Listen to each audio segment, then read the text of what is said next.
Hi everyone and welcome back to The 4 Marketers, and in this episode we're going to be talking about video, more specifically multi-platform video executions. And so naturally the first and best person to throw to, ladies first, is Ariel. So do you want to start? Jump straight in.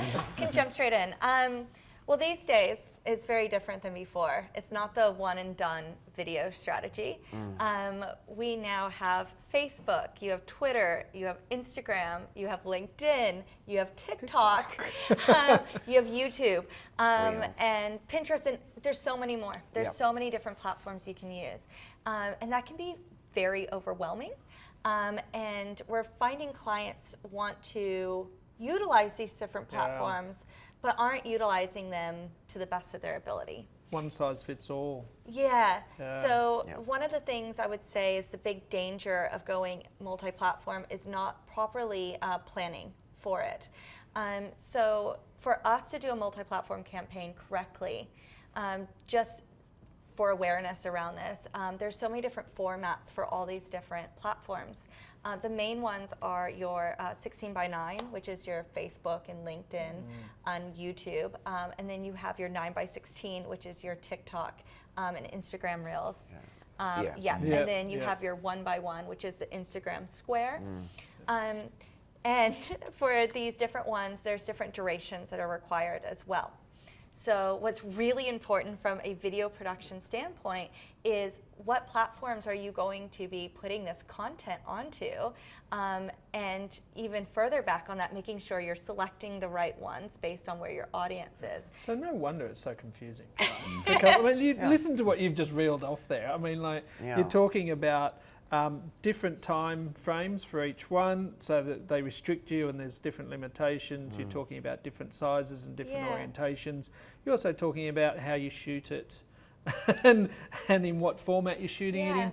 No wonder there's people out there going, I've already torn my hair out over it. But So it's Ariel's fault. It's Ariel's fault. No, but like the reality is it's not just just put it on social media. No. It just The doesn't brands happen need like to that be video. anymore. The stats of video. And you can do this, and you can have a multi-platform approach. It's just certain things like, if you are going to do a 9:16 ad along with a 16:9, it's about knowing ahead of time so we can shoot in 4K. And in shooting in 4K and shooting wide means that we can crop in to do a 1:1 or 9:16. However, if we're just shooting HD or we're getting, a closer up shot, if you try to take a close-up talking head into a 9:16, it looks like it's going to look like this. It's going to look really silly. But we can pre-plan for all that now, and we've gotten really good at pre-planning and strategizing creative around these different formats and making that happen. But I would say one of the number one things that's important to look into is if you're going to go on the path of the 15-second or 6-second ads, mainly on YouTube, those bumper and in-stream ads, is just creating... explain what bumper and in-stream means. Of course. So bumper is the non-skippable 6-second ad The really, that really you annoying see. one that you see. That's my job. Someone always says it. But that's where you have why to be you're better. so good at it, You because have to be better you than- know it's the one that, because we've all watched them and they drive us insane, but the one that's really good, you kind of go, actually, that was all right. I like, and they chip away. It really does sort of like, it goes over you, and you think, okay, I really did like that, and your finger hovers over the button. Of, I'm going to go and have a look at this site now. Exactly. And that's the key, isn't it? So that's the bumper's the 6-second one. It's non-skippable, and then you have in-stream ads, and there's skippable and non-skippable in-stream ads, which is 15 seconds. So after 5 seconds, if you do the skippable, someone can pass it to go to video. So that's kind of the different formats. And it's so exciting that our clients want to play in this space and they want to utilize YouTube because it is such a mega platform to get your brand across and do some very clear call to actions. So when somebody hits on, so I've got the 15-second skippable ad, I've gone through the first 5 seconds, and now I can skip, but I stay on. This is where the key comes, doesn't it? Because if they stay on, where do they go? They go Well, they your- finish the ad. Yeah, but then Isn't they that go and then they to can your... do a clear call to action. Yeah, Yeah. underneath, Yeah. right? And yeah, so yeah. you can, that's when you've really got the audience engaged. Absolutely. And you get to determine where you're going to direct them to next. So imagine you have to get across enough interesting content in 5 seconds to keep them on board, or if you're doing the whole 15 seconds, making sure that whole 15 seconds is utilized appropriately. So my main thing, if I could get anything across in this particular one, is that if you're going to play in that 6 second, 15-second realm, make sure you are strategizing and creating creative for that duration. Yes. Because So there's nothing worse than taking an old video or old content and saying, like, let's just make a 15-second ad out of Yeah. this, or let's cut down a story that was supposed to be a 30 or 45 or minute long one and just make it 15. Because essentially you need to have some sort of climax and some sort of issue within that first 4 seconds, 3 seconds, to keep that engagement happening. So that was going to be my question: is it possible to get all of that done and just shoot all of that in one go, or is it kind of, you know what, actually we've got a plan for this and create multiple different videos, thinking about the different formats, thinking about where they're going to be utilized, the length and duration, Yeah. and the messaging and stuff? Can it all be done in one, or do we have Well, to when we sort say in one, yes. I mean, one of the reasons we do strategy sessions is if you say we want to use YouTube and Instagram Reels, so we need a 30-second, a 15-second, and a 6-second ad. We need it in 9x16 and 16x9, and we want it to be cheeky or quite funny and creative. We would then work with a scriptwriter like Chris, and we would create content that is meant for those Yeah. durations. Yeah. But because we're doing all that ahead of time, we can actually film it all in that same time period with the same actors within those days of production, and make sure it's super bespoke. It will all still align with each other, but it means you're not trying to fit something, what do they say? When the flow, Square peg in a round hole, Yeah, essentially. yeah, Absolutely. and the flow is different. Like, to answer your question, as a script writer for a lot Yeah. of the videos I do with Ariel for these, is the flow is different. So the way that you write it is not like a bell curve. You sort of, I approach it as go in with the action. Like Right. you literally, and I was watching some research recently on it's corroborated what I was saying was that instead of going like, setting up the scenario and then getting to a climax and a call to action, it doesn't work like that anymore for those kind of For these short short ads. ones, It's yeah. literally you go in straight away, Yeah. like into the Yeah, problem, here's the scene, and then yeah. and then the solution is actually, instead of going da to the solution, it's not like that. It goes, it's part of the story. Yeah. So it's like straight into the climax. Part of the story is the solution, and then if they hold their attention, that's when you can go explain the call to action a bit more. Yeah. So the shape has changed. It's like that for a normal kind of video. It's for this kind of video, it goes like this, and then goes to the call to action Okay. later on. So it's like, yeah, it sort of incorporates in the video, and it makes the journey quite fast. And it's exciting It to is write exciting, and, yeah. and produce and all those other things, because you've got such a short attention span, and you're waiting, like you said, Kristen, over that button. And they're like, so you've got to, like, you don't have time to set up a scenario. It's Exactly. like, You're the in. problem happens, here's the journey of the solution in their life. Yeah. And then if they hang around, then that's when you can say, oh, here's more about us, learn more. Yeah. And it's different game, isn't Yeah. it? It really is. And look, it's exciting to use different platforms, and some creative can really go across all of them. However, if you know your B2B and you know that most of your clients on LinkedIn, creating something that's more For geared TikTok towards or- TikTok, yeah. and then you're Well, using you it tell for me a LinkedIn. video you could create that works on LinkedIn and TikTok at the same time. Like that's special. There's That's actually, It was a dancing video I did. Yes, I did do one of those, and usually I wouldn't recommend that. It was a COVID challenge, Yeah. and so we put it on on our TikTok, and put it went, on the TikTok. Did- you oh, sounded my so God, old. so old. Put it on TikTok, and it did really well on there. And then my my dance teacher who did the challenge, it was like a COVID challenge, and so we thought. She's like, put on LinkedIn. And I was like, no. Different and then we audience, did. yeah. It was like 20,000 views. What? And it was me dancing horribly, Yeah. right? And Probably I've never shirt done it off, again. Chris. Yeah. Shorts. And I've never done it again. But it was interesting because Ariel's point is, it didn't fit perfectly. And this was like over a year ago where TikTok was newer, and so it was filmed in the wrong direction, and it didn't fit LinkedIn properly. And it went, I think, because it was earlier on, and people just put up with it. But now, now you have to have, was it 16 by 9 and 9 by 16 for different platforms? Because I mean, we get it. Video obviously has all of those challenges, but it still is exactly the same. For all the different platforms, we've got, all of the work that we do around creative for all the social media, we've got the same. And sometimes clients do ask, well, why, you're just creating, you're creating just a really simple ad for us that we're going to place on social media. Why is it costing so much? And you're like, well, because you're putting across every single media platform, and we've got to, and within the still, we don't just get to shrink it. You've actually got to rearrange the artwork completely to make it work. So that's where the time and the hours come in. So one of the questions we do like to ask, and I'm sure Ari, you'll have the same piece, is when clients say, I want to do an advert and I want to put it across all these social media platforms, this, can you do all that? We go, yeah, why? Yeah. Good one. Okay.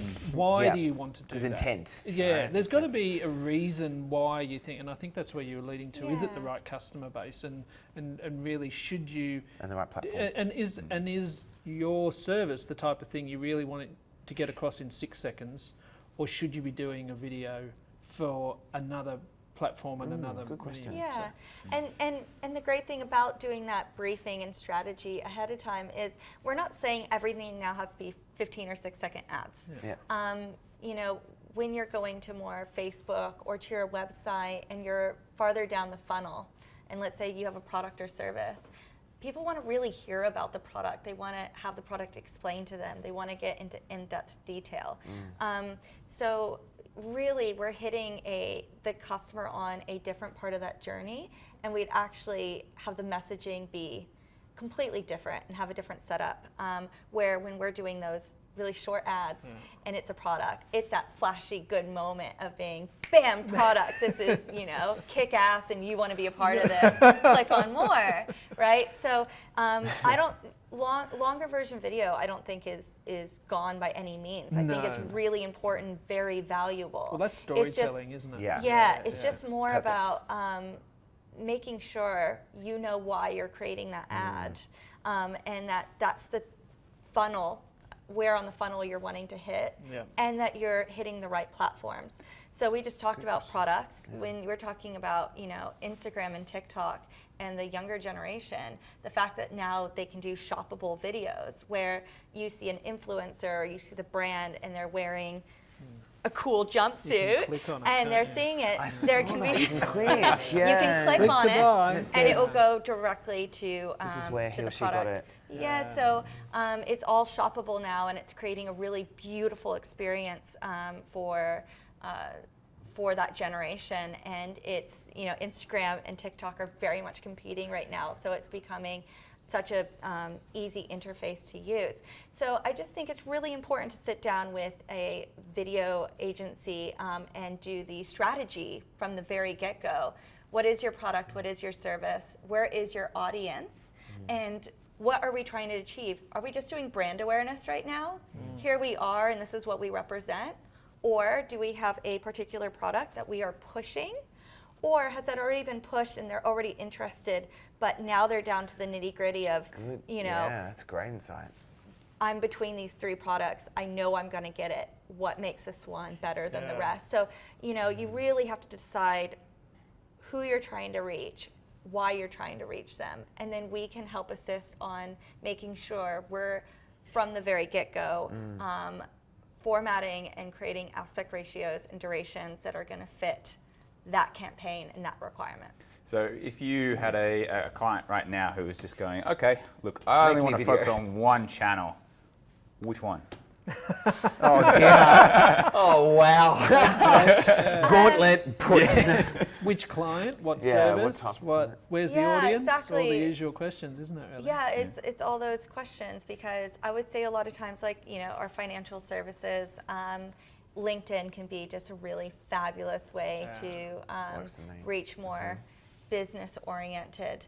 Where if you're a glitter bomb company, it would be silly not to have a TikTok channel to show making the glitter bombs, them going into the water and getting all the colors and using all the fun musics and having the shoppable tags on there. Sound like you've watched a lot of good. Yeah, I was going to say, or bath bomb, like, or they call it slime, all those kind of things. Her face just like, Of course, I love a bath bomb. I love a bath bomb. Yeah, Where they do. if you put the bath bomb video on LinkedIn, Yeah, I the right know, it's place. gonna be So that's a awkward. very, that's the whole reason why we said it's so important to, not just say, I need a video, let's throw it everywhere.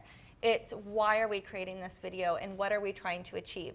And it's totally okay if all we're trying to achieve is getting your name out there Brand and, awareness, and having brand awareness and building your reputation in a certain way where when you see that brand, you think of, Is there one particular platform, just to build on Mike's question there? 'cause Sorry, it is I an was interesting one. But is there? I mean, the growth of video has been phenomenal. I was looking at stats the other day where it's outstripping any other form of Everything. content Yeah. across social media currently. Well, not currently; it's just growing. Let's put it that way, and it's now become the forefront. But are you finding that there is a particular platform where it's working better than any other? Again, it really depends on the audience. I think Facebook still is a giant that's not really going anywhere. A lot of older generation has gone on there, but it's still showing that the younger generation are there, even though they're definitely now all going towards TikTok, Snapchat, Yeah. and Instagram. So I don't think it's really about saying just pick this platform. I 100% am saying there's not a platform you just say, let's just go with that one. I think it's more about once you figured out where your audience is and you know what you're trying to market, it's about having that constant video content going out there. You can't just do that one and done video because the thing with social media is it just refreshes. Really, every 8 to 10 weeks, you should be having new content minimum on your site. So I think once you say, my client, I have a bath bomb company, so I'm going to have TikTok, I'm going to have Instagram, I'm going to also go to Facebook, and those are going to be my 3 channels. Once you've decided on that and you have that strategy in place, it's about having constant content coming out to build that brand trust, build the brand awareness, and get people through that funnel of the sales approach. So I think that's really how you should be approaching it more than which platform. Yep. and don't forget Google My Business. That's Yeah, got a video that's platform, and I know that I put videos up Yeah. there, and it does extremely well. So don't forget Google My Business Yeah. is a good one. So do we have final comments on video platforms? Any more like big questions? Well, don't be scared of it. Don't Yeah, be scared of good- it. good I part. know there's a lot of things coming out, and it can be really daunting to have so many different channels. But like we talked about, once you really get to know who you are and what you're trying to put out there and who you're trying to reach, it does clarify where you should go. Yeah. If you're going for a swim, you would be going to the ocean or to the lake. You're not going to the forest. So once you know who you're going for and what you're trying to achieve, it will clarify your approach. Good. Thank you, everyone. Thank you. Thank you for joining us. We're the 4 Marketers, and please subscribe to our channels, and we will see you in the next episode.